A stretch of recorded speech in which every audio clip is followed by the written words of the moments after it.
Allez, bonjour à tous, j'espère que vous allez bien. Aujourd'hui, on va faire une analyse du BTC.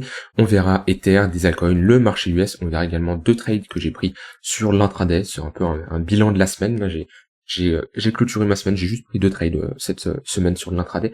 Pas beaucoup d'opportunités, mais ça m'arrive des fois de prendre des semaines sans trade si j'ai pas de setup qui s'enclenche. Et voilà, on fera une update là-dessus. Alors, le BTC, c'est plutôt pas mal, hein, ce qu'il nous fait, il nous poursuit cette dynamique qui est haussière. On a la confirmation ici de ce niveau de résistance qu'on l'a bien flip en support. On voit bien qu'au niveau des clôtures daily, on n'est pas repassé en dessous, hein, ce niveau des 64 000 $ qui était un niveau clé. Selon moi, on peut aller s'approcher de la prochaine zone, les 67 000 $. Par contre, entre les 67 000 et 70 000 $, c'est une zone où, méfiance, là on arrive clairement sur des gros niveaux de résistance. Déjà que là actuellement, on est sur des niveaux compliqués, vu qu'on est sur un milieu de range. Chercher des achats sur un milieu de range, c'est compliqué. Maintenant, si on retourne encore plus haut là, dans nos zones de rechargement de short, on est déjà actuellement entre les 0,518 et 0,786, et surtout, on a quand même une grosse résistance au niveau des 67 000 $, puisque on a notre ligne de coup ici de cette pattern de top. Ici, on a une phase de distribution qu'on a flip. Ici on voit bien ce niveau de support, on l'a flip en résistance, mais voilà, c'est la prochaine target sur le mois qui est à surveiller sur le BTC. Ce qui est vraiment intéressant, c'est que si on compare les spreads sur le BTC, on a des spreads clairement négatifs ici, hein. Si je me mets en 4 heures, voilà, c'est très négatif, donc ça nous montre que on n'a pas de FOMO sur ce mouvement-là. Les spreads, c'est quoi? C'est tout simplement le prix, là, on soustrait, on prend le contrat perpétuel, BTC USDT.P de Binance, et qu'on soustrait par le contrat spot. D'accord? Ça va nous donner un écart de prix, hein, parce que c'est deux contrats qui sont totalement différents. Ici, j'ai BTC USDT sur Binance, ok, qui nous donne un prix à 65 780, et ici j'ai BTC USDT perpetual contract, d'accord, c'est les contrats perpétuels qui me donnent un prix à 55 740. On voit qu'il y a un écart de 40 $. C'est le spread qui est tout simplement ici. Quand on a de l'euphorie sur les marchés, qu'on a un prix qui pump bien, et souvent, quand on a un prix qui pump bien, c'est là où on a de l'euphorie, pas tout le temps, on a la preuve ici, mais on va avoir un contrat perpétuel qui va être supérieur au prix du contrat spot. Ici, c'est l'inverse, on voit bien qu'il y a un écart, le prix du contrat perpétuel est inférieur au prix du contrat spot. Qu'est-ce que ça nous indique? Ça nous indique tout simplement que les gens ne FOMO pas, parce que quand il y a du FOMO, ça se fait beaucoup plus sur le contrat perpétuel que sur le contrat spot. On voit que sur cette période de temps, ici, alors on pourrait faire ça comme ça, hop, attendez, tac. Si je fais ça ici, là je mets BTC USDT, je mets ça comme ça, hop, je fais passer ça tout en haut, que je retrouve juste où c'est. Est-ce que je peux le faire d'ici?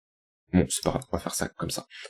On voit bien que les phases de FOMO, ici, on était bien sur une phase de top, et les phases où on a un spread négatif, souvent, on est sur des phases de bottom. Et là, ce qui est très intéressant, c'est qu'on est dans une période où on a toujours un spread qui est négatif, alors qu'on a une hausse. Et ça me fait penser à ce moment-là. On le voit bien que sur cette période-là, cette période ici, on voit bien qu'on était en train de bottom, qu'on était en train on avait notre hausse tout simplement.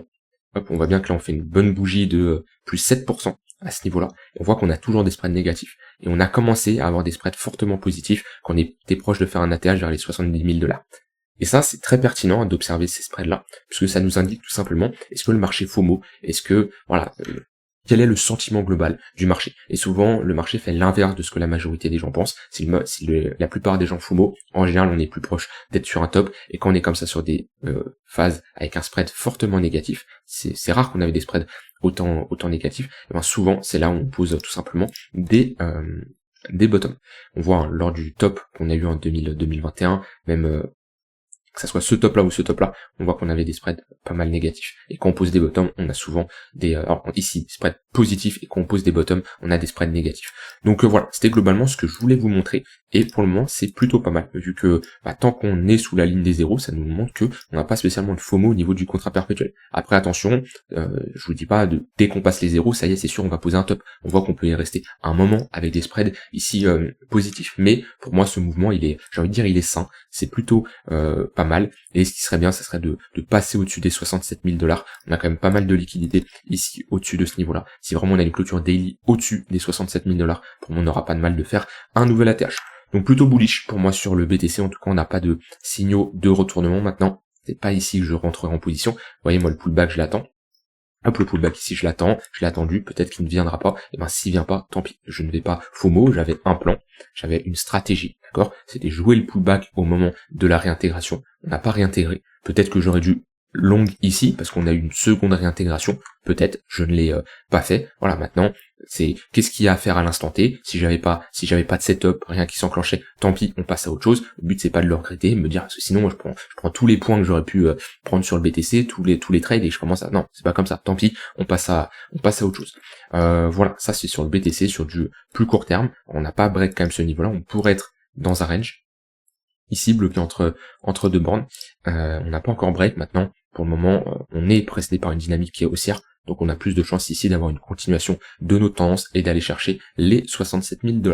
Voilà, sur le BTC, j'ai rien d'autre à ajouter de plus, j'ai pris 2 trades, j'ai pris une perte, je vous l'avais dit en plus, hein, enfin je vous avais pas dit le trade, mais voilà, je vous avais dit que on était sur un niveau très intéressant la dernière fois au niveau du tunnel 15 minutes, quand je vous avais fait l'update, on était, la dernière fois que je vous avais fait l'update, ça devait être à ce moment-là. On allait presque aller chercher le tunnel 15 minutes. Et voilà, moi, ce que je vous dis en vidéo, je l'applique de mon côté. Si je vous dis que dans ce point de repère, je cherche des achats, je cherche. C'est pas pour ça que je vais toujours rentrer en position, mais par contre, voilà, si j'ai un setup qui s'enclenche, je rentrerai en position. Ici, j'ai pris ma perte. Voilà, j'ai pris mon stop loss. On a été chercher au plus haut un plus 1,5 R. Voilà, ici j'ai coupé mon trade, je me suis fait stop loss. Et au final, on pourrait me dire, oui, mais tu vois, t'aurais pu garder ta position, on aurait été chercher ton TP. Oui, c'est vrai. Sauf que au moment où on break ici, ça, je ne peux pas le savoir, d'accord? Je ne peux pas prévoir à l'avance que on va aller faire ça. Sinon, bien sûr, ça serait trop simple. Mais voilà, je vous l'avais dit ici, j'avais les conditions réunies pour rentrer en position. J'ai pris un stop loss, c'est pas grave, on passe à autre chose. Le but c'est pas de regretter, la question c'est ok, est-ce que j'ai respecté mon plan, est-ce que j'ai respecté mes conditions d'entrée? C'est sûr que là, si j'ai pas respecté mes conditions, si j'ai mal géré mon risque, c'est autre chose, c'est de ma faute. À partir du moment où tout est clair, je rentre en position comme je voulais, etc. Voilà, après le marché, c'est le marché, il me donnera pas toujours raison. Le marché il fait ce qu'il veut. Et j'ai pris un deuxième trade sur le BNB, sur un setup différent là, sur une prise de liquidité, une bonne réaction. Ici avec du volume en plus, et targeter le niveau opposé ici, donc 3,3 R. Donc globalement, semaine positive de mon côté. Alors là c'est pareil, on aurait pu me dire oui, mais t'aurais pu gagner plus. Oui, mais comme ça. Mais mon plan il s'arrêtait de prendre un TP au-dessus de ce niveau-là. Donc je respecte tout simplement ma stratégie. Voilà, ça c'était les 2 trades que je voulais vous partager. Mais oui, comme je dis, quand je dis un truc en vidéo, c'est pas pour faire joli, c'est pas pour plaire à certaines personnes, c'est pas pour déplaire à d'autres. Moi, je regarde ce que le marché me donne, je détermine mes zones, et ensuite quand je dis ça c'est une zone potentiellement où je pourrais rentrer en position si on y va, après je l'exécute ou pas si j'ai pas les conditions, mais ici j'ai eu les conditions, je l'exécute. Et j'ai pris un SL et j'ai aucun mal à me dire que je prends des SL, que ça soit envers moi ou envers vous. Voilà, c'est comme ça. Si vous pensez que trader c'est magnifique, que vous allez jamais perdre, et que vous allez avoir 95% de réussite, malheureusement je vous déconseille de trader parce que c'est pas comme ça que ça va se passer. Vous allez perdre au début, c'est possible, de l'argent, vous allez avoir des trades qui ne se passent pas comme prévu, des setups qui ne se passent pas comme prévu. Après voilà, il y a la persévérance, il y a se remettre en question, backtester, tester des stratégies, améliorer des stratégies, modifier certaines choses, mais vous allez prendre des stop loss. Et des personnes qui vous disent que c'est impossible de prendre des stop loss, que vous pouvez avoir 100% de réussite, c'est des menteurs. Comme je dis, je n'ai aucun mal à afficher comme ça que je prends des pertes aussi moi de mon côté. Et voilà, rien d'autre à ajouter là-dessus sur ces 2 trades. D'ailleurs, on est vendredi, et chaque dimanche, pour ceux que ça intéresse, j'envoie chaque dimanche ce qu'on appelle la Trader Letter. Mon but c'est de partager, ça peut être un trade, comme j'ai pris aujourd'hui, un trade que je vais prendre plus tard, ça peut être des conseils sur le trading, une leçon que j'ai apprise, une expérience, quelque chose autour du mindset en général, de la psychologie, du money management, bref, tout ce qui va toucher crypto, trading, investissement. Chaque dimanche, je fais un petit cours, comme ça un mini cours que tu reçois dans ta boîte mail. Et voilà, ça peut te permettre tout simplement de t'améliorer. Si ça t'intéresse, je te mets le lien en description. J'avais un peu délaissé les 2 dernières semaines. La semaine dernière, j'en avais envoyé une, mais pas la semaine d'avant. Mais là, on va reprendre bien sûr à un rythme d'un mail par semaine. Je te mets le lien en description. Si ça t'intéresse, c'est 100% gratuit. Et si ça t'intéresse pas, si tu trouves que le contenu n'est pas pertinent, tu peux bien sûr te désabonner. Ça, c'est pour le BTC. Maintenant, Ether. Alors on réagit un poil moins bien que que le BTC, on voit bien, on est toujours sur ce niveau de support. Pour le moment, on n'anticipe pas la cassure de ce niveau-là. Par contre, c'est sûr que si ce niveau casse, allez, le prochain niveau, il est globalement ici, hein, à venir chercher. On aurait une borne basse, ouais, autour des 0,05 à peu près, ouais, 0,049 ici. Donc un Ether qui réagit un peu moins bien que le BTC. En tout cas, on a réintégré sa plus grosse zone. Pour moi, Ether n'aura pas de mal d'aller chercher les 3650 $. Là, pour le moment, la dynamique, elle est toujours haussière. Sur du court terme, on voit que on est dans un range. Donc pareil, hein, les ranges comme ça, la borne basse s'achète beaucoup plus. Et c'est là où on voit bien que on a des moyennes mobiles qui commencent à être plates, et on peut plus utiliser le tunnel 15 minutes. Quand on est ici, il n'y a rien à faire. Le tunnel 1 heure, pourquoi pas. Mais là, on voit qu'on est dans un range qui compresse. Hein, si je mets des bandes de Bollinger, on le voit bien qu'on va avoir une contraction. On le voit bien, comparé à ici, on a une phase d'expansion. Là, on a une contraction au niveau des bandes de Bollinger. Et là, on voit qu'on est en train d'écarter la borne haute. Donc, on est pas mal pour, selon moi, aller breaker ce range. En tout cas, dites-vous que ce genre de range presté par une dynamique haussière, vaut mieux chercher des achats sur la borne basse, des shorts sur la borne haute, plus compliqué, parce que comme je dis, d'un point de vue statistique, ce range a plus de chances de break par le haut, et si vous voulez jouer le break, vaut mieux attendre un break et un pullback pour se positionner avec une zone d'invalidation si on réintègre notre range. Alors dans tous les cas, ici, quand je dis oui, pour moi il a plus de chances de break, c'est pas pour ça qu'on cherche les achats ici. On est quand même sur une zone de résistance. Là, d'un point de vue risk-reward, c'est pas intéressant. Quand vous essayez comme ça de vous positionner sur une borne basse, hop, tac. Le but, c'est d'avoir une entrée sur la borne basse et une zone d'invalidation si on casse ce range-là, et un TP sur la borne haute. Le problème, c'est que si vous rentrez là en anticipant la cassure, vos zones d'invalidation, vous devez la mettre sous le range, ok, parce que vous tradez un range, donc à partir du moment où vous invalidez votre trade, c'est si on casse le range à la baisse, le problème c'est que vous n'avez pas un risk-reward intéressant, ça vous demande d'aller chercher des targets un peu compliqués. Voilà, ici, pour aller avoir 2 pour 1, il faut aller chercher du 3800 $. Voilà, je dis pas que c'est impossible, c'est juste que c'est pas une entrée précise. Maintenant, Ether, pareil, il reste bullish, un peu plus faible sur les derniers jours que le BTC, on le voit bien sur la charte ETH BTC, mais selon moi, on n'aura pas de mal d'aller chercher les 3650 $. Maintenant, il faudra observer ce qu'on fait à ce niveau-là, tout simplement. Et si le niveau des 3350 doit break, ce niveau bas là, la prochaine zone, ça sera regarder les 3250, voir comment on réagit sur ce niveau de prix. On a des altcoins qui performent normalement avec une légère hausse de la Bitcoin dominance. Bon, on est toujours à l'intérieur de ce range-là. On va s'approcher de la borne haute. Moi, c'est surtout Total 3 que je regarde depuis qu'il a réintégré. Voilà, on a ici une magnifique réintégration et à surveiller la borne haute de ce niveau-là. Sinon après on n'a pas spécialement des altcoins qui sortent du lot, si un peu Solana. Solana, ça reste une altcoin qui est très forte quand même. Même si on a pris combien ici? Après un moins 40%, ça reste une altcoin qui est très très forte. Comparé à beaucoup d'altcoins qui ont break leur tunnel daily, Solana fait toujours office de support à l'intérieur. Des altcoins qui ont structuré des tops de marché. Ici, on ne l'a pas structuré. Pour structurer le top de marché, il aurait fallu clôturer en dessous de ce niveau-là. On a rejeté, et là on s'approche de la borne haute. Solana, c'est vraiment une altcoin qui est forte sur 2023 et toujours sur 2024. Et c'est surtout la seule altcoin qui performe bien. On a un peu Nier aussi, et qui est plutôt pas mal. Au niveau du marché US, on a un marché qui potentiellement en train de top ici.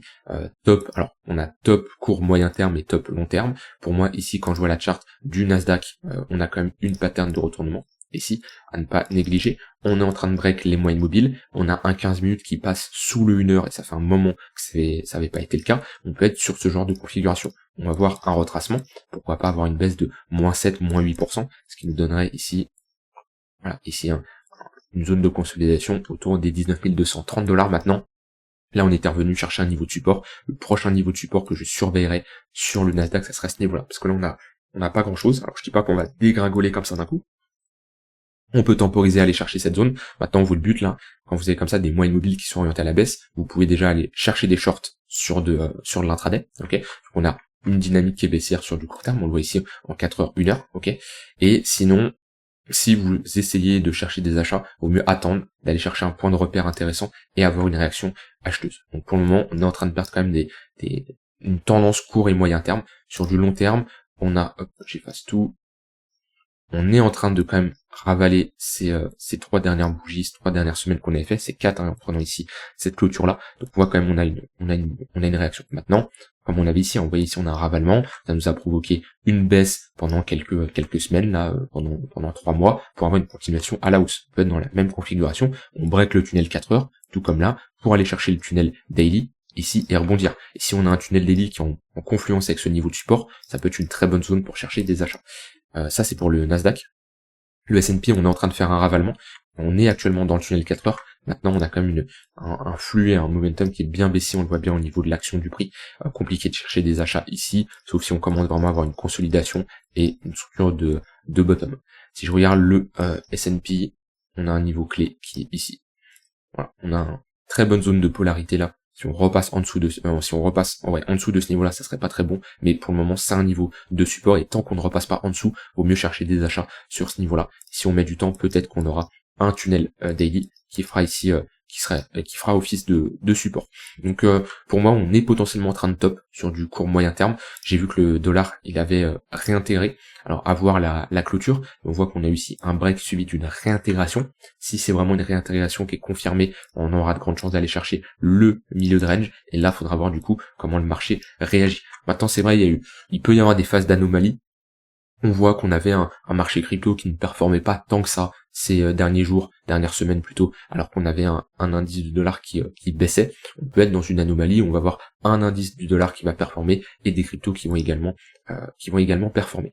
Voilà. Alors quand je disais, alors attendez, je faisais pas de bêtises, je faisais intuition à cette période-là. On avait ici un indice de dollar qui baissait, si je dis pas de bêtises, 3-4 juillet. Je me trompe de période. Ouais, voilà, 3-4 juillet, vous voyez, on a un BTC qui corrigeait avec un indice de dollar qui corrigeait également. C'est rare, mais ça arrive. Et on peut rien ne nous empêche d'avoir un indice de dollar qui performe avec un BTC qui performe également.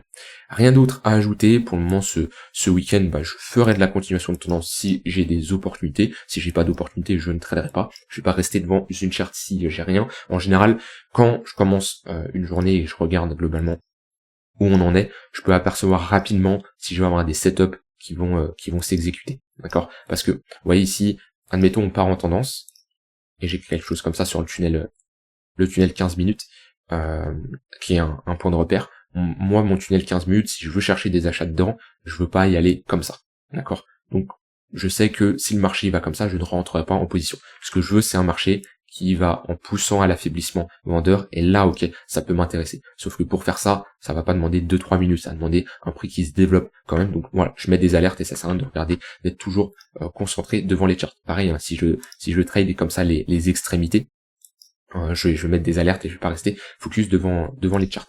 Donc voilà, ça c'est bon, rien d'autre à ajouter. Gérez bien votre risque, comme d'habitude.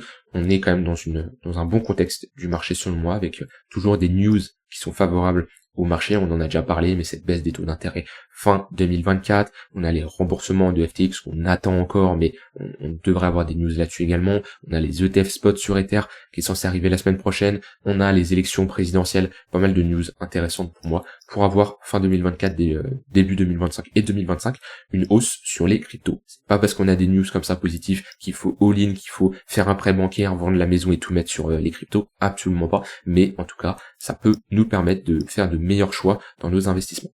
Je vous souhaite une très bonne fin de journée et on se retrouve demain pour une prochaine vidéo. Bye bye.